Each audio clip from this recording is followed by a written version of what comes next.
안녕하세요. 행복한 아침 묵상으로 인사를 드립니다. 오늘 하나님께서 우리들에게 주시는 말씀은요, 잠언 14장 17절에서 32절의 말씀입니다. 우리 함께 읽어보겠습니다. 노하기를 속히 하는 자는 어리석은 일을 행하고 악한 계교를 꾀하는 자는 미움을 받느니라. 어리석은 자는 어리석음으로 기업을 삼아도 슬기로운 자는 지식으로 면류관을 삼느니라. 악인은 선인 앞에 엎드리고 불의한 자는 의인의 문에 엎드리느니라. 가난한 자는 이웃에게도 미움을 받게 되나 부요한 자는 친구가 많으니라. 이웃을 업신여기는 자는 죄를 범하는 자요 빈곤한 자를 불쌍히 여기는 자는 복이 있는 자니라. 악을 도모하는 자는 잘못 가는 것이 아니냐? 선을 도모하는 자에게는 인자와 진리가 있으리라. 모든 수고에는 이익이 있어도 입술의 말은 궁핍을 이룰 뿐이니라.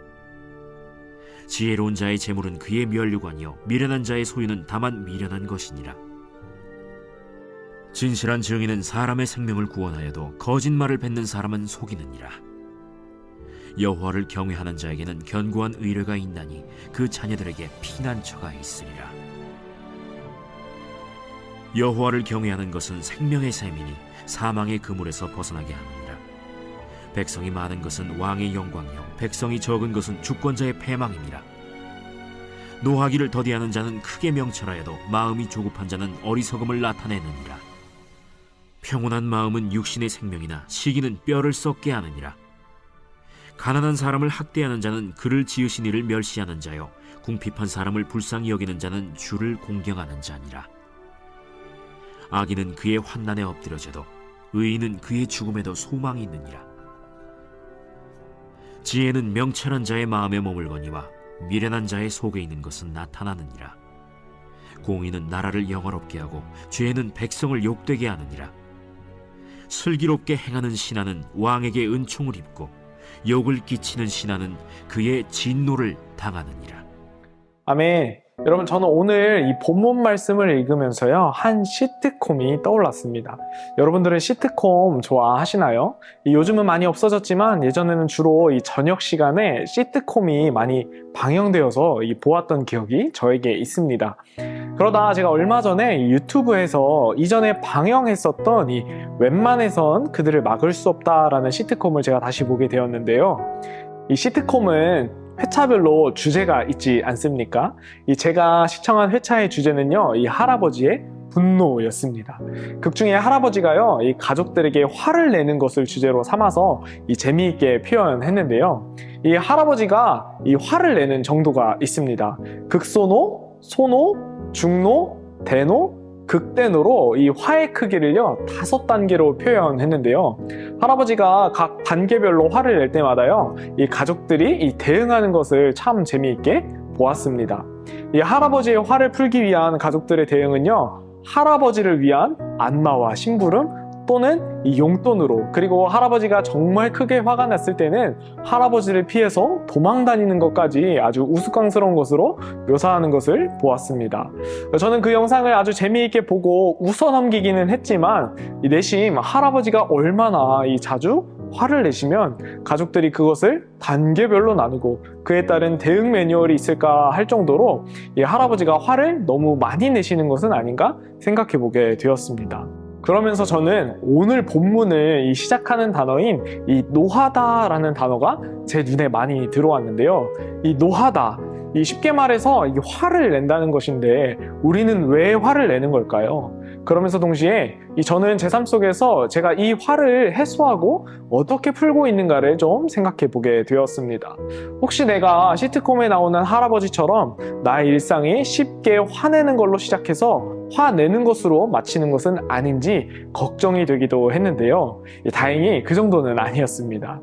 여러분들은 어떻게 여러분들 안에 있는 화, 그리고 불쑥 나타나는 화를 해결하고 계십니까?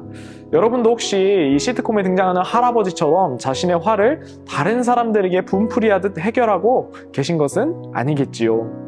우리들이 화가 나는 것을 이 로봇처럼 마냥 참을 수만은 없겠지만 우리는 어떻게 하면 지혜롭게 우리 안에서 이 불쑥불쑥 찾아오는 이 화를 잘 다스릴 수 있는 사람들이 될 수 있을까요? 이 마음치유 전문가 박상미 씨는요, 이 화를 많이 내는 사람들의 특징을요, 이렇게 이야기했습니다. 첫 번째는요, 실제보다 자신을 과대평가하고 있는 사람. 두 번째는 자신의 컴플렉스와 과거의 상처에 자극을 받았을 때 방어 기제로 이 화를 내기도 하고, 상대방에게 지나치게 큰 기대가 있을 때, 그리고 또 스스로 해결하지 못하는 짜증을요, 남한테 해소하기도 하고, 나의 간절한 요구를 알아달라는 것을요, 또 화로 표현한다고 이야기했습니다. 그러면서 그녀는요, 우리가 화를 다스리기 위한 방법으로 이 6초 호흡법이 도움이 된다고 이야기하는데요. 우리들이 누군가의 말로 또 자극을 받아 욱하고 화가 날 때 보통 우리들의 뇌에 있는 이 편도체가요, 이 3초 만에 동물적인 반응을 나타낸다고 합니다. 그래서 우리 안에 화가 불쑥 찾아오는 것을 느끼게 되는데, 이 6초 호흡법은 그 화가 나는 3초보다 3초의 시간을 더 만들라는 것을 이야기하고 있는 것입니다. 외부의 자극이 왔을 때 우리는 3초 동안 숨을 깊게 들이마시고 3초 동안 이 내뱉는 것을 통해서요, 뇌가 화를 다스릴 수 있는 3초를 벌어서 외부의 자극이 편도체에서 이성적인 생각을 할 수 있는 뇌하수체로 보내어 문제 해결을 할 수 있도록 돕는다고 이야기했습니다. 한마디로요, 화가 날 때 심호흡을 하는 것이 도움이 된다라는 것입니다. 그렇다면 성경은 오늘 우리들에게 어떻게 가르쳐주고 있을까요? 오늘 본문 말씀에도 이렇게 시작하죠. 17절에 노하기를 속히 하는 자는 어리석은 일을 행하고, 여러분, 화를 참지 못하고 바로 표출하는 사람은 어리석은 일을 행한다고 이야기합니다. 여러분, 우리들도 이와 같은 경험이 혹시 있지 않으십니까? 급히 화를 냈다가요, 이를 그르쳤던 경험이 아마 한 번쯤은 다 있으실 것입니다. 가족이나 회사에서 사람들과 그 관계 속에서 불쑥 올라오는 이 화를 참지 못해서 소리를 치거나 다시 주워 담을 수 없는 말을 통해서 서로에게 상처를 남기기도 합니다.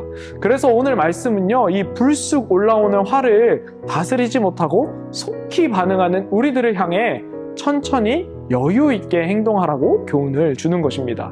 29절에는요, 바로 이렇게 기록합니다. 29절에 노하기를 더디하는 자는 크게 명철하여도 마음이 조급한 자는 어리석음을 나타내느니라. 말씀은 우리들에게 노하기를 더디하라고 이야기합니다. 여러분, 노하지 않는다고 이야기하는 것이 아니라요, 더디한다라는 것입니다. 여러분, 더디한다는 것이 무엇입니까? 보통 우리들이요, 이 단어를 부정적으로만 사용하기 때문에 그런 것이지, 더디한다라는 것의 이 원뜻은요, 움직임이나 일에 걸리는 시간이 오래다라는 것입니다. 여러분, 우리는 삶 속에서 속히 해야 하는 것도 있고요, 더디해야 하는 것도 있다는 것입니다. 빨리빨리 처리해야 하는 일도 있고, 천천히 여유를 가지고 세심하게 보면서 해결해야 할 문제도 있다는 것입니다. 모든 것이 다 빠르게 속히 해결하려고 해서 해결되는 것이 아니라는 것입니다. 특별히 화는 더디하라고 이야기합니다. 경험으로 우리 모두가 다 알지 않습니까? 화를 내서 좋을 것이 없지요. 내 안에 불쑥 올라오는 화를 그대로 표출해서는요, 우리가 얻을 수 있는 것이 아무것도 없습니다. 그렇다면 화가 나도 미련하게 참아야 할까요? 아닙니다. 성경은 우리들에게 불의한 것을 참으라고만 이야기하지 않습니다. 그래서 화가 나는 그 자극에 대하여서 우리들이 생각하고 정리한 후에 그에 상응한 대안을 생각하고 행하라고 우리들에게 가르쳐주고 있는 것입니다. 곧 있으면 연말이 다가옵니다. 연말이 되면요, 우리들의 마음이 조급해지기 쉬운 것 같습니다. 내가 연초의 계획대로 잘 살았는지, 아직 이루지 못한 계획은 없는지, 아직 이루지 못한 계획이 우리들에게 있다면 그것을 이루기 위해서 우리들의 마음은요, 쉽게 조급해지기가 쉽습니다. 그런 때에 우리가 마음의 조급함을 다스리지 못하고 쉽게 화를 내고 쉽게 표현해서는요, 하나님께서 우리를 위해 예비하신 은혜들을 경험하기란 쉽지 않다는 것입니다. 어떠한 외부의 자극이 우리들에게 다가오더라고요, 욱하면서 우리가 조급한 마음으로 노하기보다는 마음의 여유를 가지고 하나님이 우리에게 주시는 지혜를 통해서 해결할 수 있는 믿음의 성도들이 되시기를 소망합니다. 오늘 하루도 말씀을 통해서 하나님께서 우리들에게 주시는 삶의 지혜를 얻고 마음의 조급함을 버리고 노하기를 더디하며 앞에서 말씀드린 쉽게 실천할 수 있는 이 6초 호흡법과 같은 적용을 통해 하나님의 말씀을 실천할 수 있는 저와 여러분이 되시기를 예수님의 이름으로 축복합니다. 함께 기도하겠습니다. 사랑의 하나님 감사합니다. 우리 삶에 노하기를 더디할 수 있는 지혜를 허락해 주시옵소서. 상황과 환경을 볼 수 있는 눈을 우리에게 주시고 내게 자극이 온다 하여 속히 노하는 것이 아니라 말씀을 기억하고 말씀에 비추어 생각한 뒤에 반응할 수 있는 지혜자들이 다 되게 하여 주시옵소서. 오늘 하루도 말씀이신 하나님을 의지하며 나아갑니다. 삶의 지혜를 주시고 주신 지혜를 통해 사람을 살리는 사람들이 되게 하여 주시옵소서. 감사합니다. 예수님의 이름으로 기도합니다. 아멘.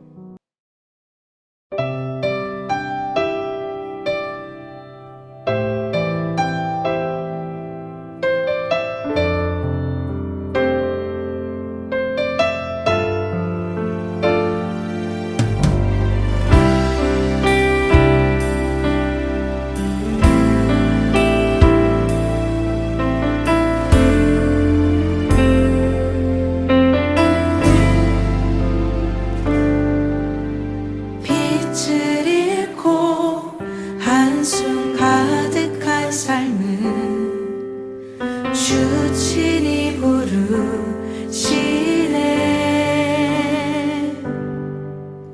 나의 약함 모두 아시는 주께 내 신을 벗습니다.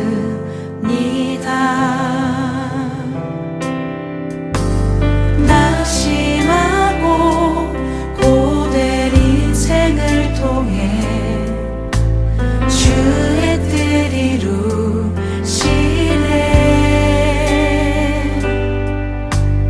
갈 길 잃은 삶의 장소만 되어 주가 역사하시네. 바다의 길을 내며 하늘에 빛을 두신 주, 내 깊은 두려움 다 씻어주시네. 주 품에 가득 안겨 언약의 길을 걸으리.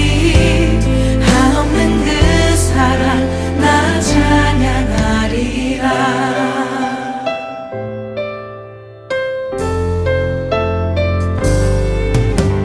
낙심한 자 다시 회복하시는 그의 구원을 보라. 묶인 자의 잠든 자유 되시는 그 신주 이름 찬양. 다시 고백하겠습니다.